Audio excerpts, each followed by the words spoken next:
Kits are multiple items sold as a single SKU on your sales channel and can be used to sell varying weights, lengths, lot sizes, or combinations of products. Building a kit in SKULabs is simple. Here's how to do it.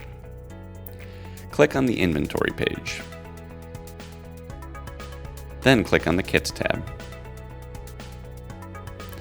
Now click on the orange New Kit button. On the new page, we can add the name of the kit and assign a SKU number.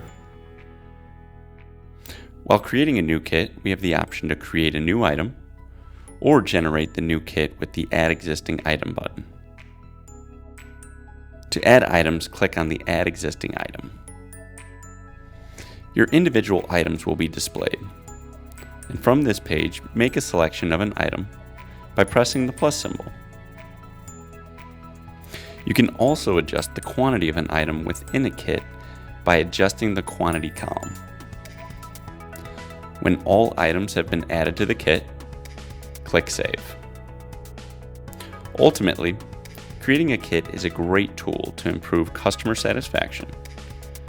It is also a convenient way to cross-sell, upsell, and promote related products. Visit SKULabs.com and check out our links in the description for all things shipping and inventory.